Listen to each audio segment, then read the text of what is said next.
이번 시간에는 제가 그 비즈니스 모델에 대한 얘기를 잠깐 할 텐데요. 지난번에도 한번 했지만 그 구독 서비스에 대한 설명을 다시 한번 잘 해보겠습니다. 제가 그 최근에 어떤 영상에서 봤는데 사업가들이 하는 가장 사업가들이 성공하려면 될 때까지 된 척하라라는 말이 있습니다. 무슨 뜻이냐면 뭔가를 발명해서 성공하기가 상당히 쉽지가 않습니다. 특히 사업에서 어떤 아이템을 출시하기가 상당한 많은 돈과 시간이 필요합니다. 그렇기 때문에 그런데 투자가들은 다 완료된 걸 확인하고 투자하고 싶어 하거든요. 그래서 이게 의도적이든 아니면 뭐 필요에 의해서건 보통 성공하는 사업가들을 자세히 보면 될 때까지 된 척을 하는 경우가 상당히 많다는 거죠. 이거를 꿈에 투자한다고 표현을 합니다. 예, 제가 그 유통 채널별로 차이점을 간단히 설명을 드리면 한 네 가지 정도가 있는데요. 일단 일반적으로 돈이 많아 저렴하거나 싼 것들은 한 번에 일시불로 사게 되죠. 그렇지만 저희같이 침대처럼 고가 브랜드들은 소비자한테 한 번에 사기는 상당히 부담스러운 가격이거든요. 평균적으로 한 200만 원 정도 하기 때문에. 그러면 네 가지 종류의 판매 방법이 있는데 첫째는 할부 구매겠죠. 카드로 12개월 할부하던 아니면 24개월 할부하던. 그래서 이런 경우에는 카드 할부를 계약하는 순간 제품은 고객의 소유로 넘어가고요. 돈은 은행과 계약 고객과의 거래입니다. 그래서 할부 금액을 은행이 받게 되고 은행은 그 할부 금액 전체의 몇 퍼센트를 띄고 뭐 일단 저 업체한테 지급을 하는 방식입니다. 그 다음에 두 번째 하는 게 장기 렌탈인데요. 렌탈 비용을 지불하고 완납할까지는 그 제품의 소유권이 렌탈 회사에 있습니다. 그래서 대부분 어떻게 하냐면 일반 회사가 렌탈 회사랑 계약을 해서 일단 렌탈 회사도 어떤 보증을 해주고 제품을 넘깁니다.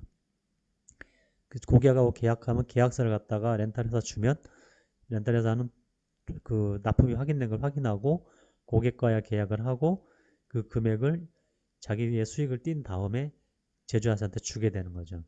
그래서 그나마 안전한 방법인데 우리나라의 그 정수기라든지 세탁기 뭐 이런 것들의 방식은 장기 렌탈과 할부가 약간 엮여 있습니다. 왜냐하면 5년간 렌탈하면 제품을 드립니다. 이거는 렌탈하고는 좀 맞질 않아요. 근데 거기에 뭐가 숨어 있냐면 어떤 제품이든 5년이 지나서 한 사람이 쓰면 어디다 팔 수가 없잖아요. 만약에 그 고객이 반품하게 되면 다 쓰레기가 되고 재고가 되는 거죠. 그래서 그냥 고객한테 그걸 주는 게 업체 입장에서는 재고를 정리하고 그 다음에 뭐 제품을 반품하지 않아도 이미 돈을 받았지 않습니까? 예, 그래서 장기 렌탈에다가 할부금융의 느낌을 살짝 엮은 게 현재 우리 정수기나 이런 것들 렌탈하는 방식이고요. 세 번째는 리스인데 리스 금융이라고 따로 있습니다. 그래서 금융 캐피탈 회사가 매출 채권이라는데 물건 전체에 대해서 채권으로 담보로 가져갑니다. 그래서 그 캐피탈에서 그 담보로 걸어놓고 돈을 미리 빌려주는 형태를 취하게 되는 거고요.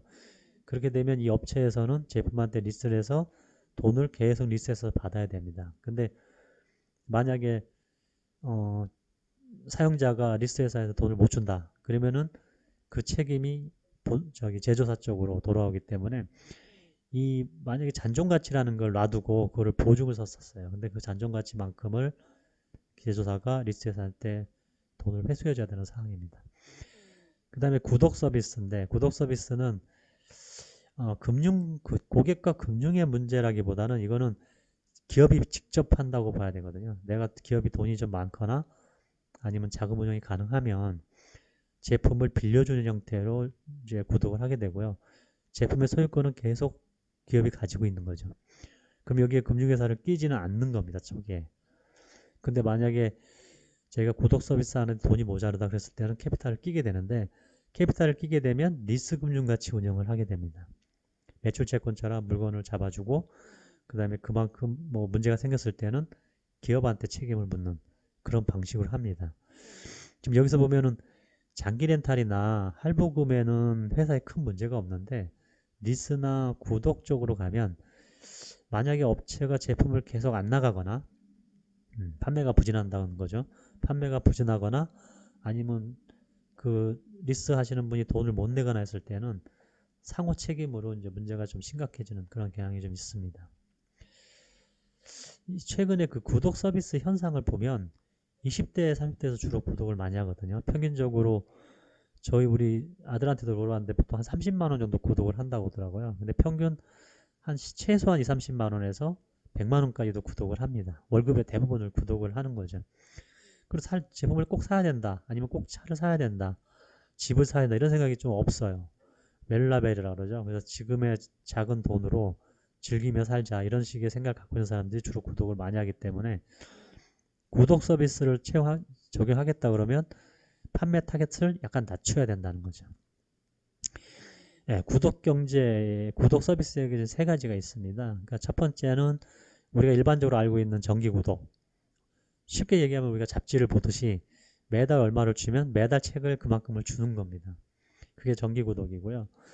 그렇게 하는 경우도 지금 상당히 많이 있는데, 두 번째는 무제한 구독 서비스거든요. 이게 이제 최근에 이슈가 되고 넷플릭스나 뭐 프로그램 회사라든지 아니면 웰라라 같은 오디오북이라든지 아니면 넷마블이 같은 게임 회사, 이런 회사들은 무제한 구독을 하게 되죠. 무제한 구독은 그냥 월 얼마씩 내면 그 안에 있는 모든 거를 뭐 원하는 만큼 쓸 수 있습니다. 그래서 쓰기 싫은 사람은 안 써도 되고요. 돈만 내고. 또 많이 쓰는 사람은 풀로 쓸 수가 있는 거죠. 그래서 그걸 무제한 구독인데, 최근에 이런 무제한 구독이 상당히 성공적으로 비즈니스 모델로 이제 소개되고 있습니다. 세 번째는 대여 같은 렌탈 개념을 섞은 구독 서비스입니다. 이거는 뭐냐면, 아까 저희가 렌탈이나 대여는 월 얼마를 내고 이 물건 하나를 자기가 소유하듯이 사용을 하다가 반납하는 거였다면, 구독은 소유권이 계속 회사에 있습니다. 제조사에. 그 제조사는 사용하는 서비스만 제공하는 거죠. 예를 들면 자동차를 구독한다 그러면 자동차가 네 맘대로 쓰는 게 아니고 그 자동차를 사용할 수 있는 서비스만 고객이 사용하고 그 서비스만큼만 돈을 지불하게 되는, 그러다 보니까 지금 아주 고가의 명품이라든지 아니면 의류, 명품 옷 막 살 수는 없잖아요. 그리고 이것저것 입어보고도 싶고, 그 다음에 미술품이나 자동차, 그런 것들에 주로 이런 방법을 채용하고 있습니다. 예, 제가 이거 다시 한번 깊이 설명을 드렸는데,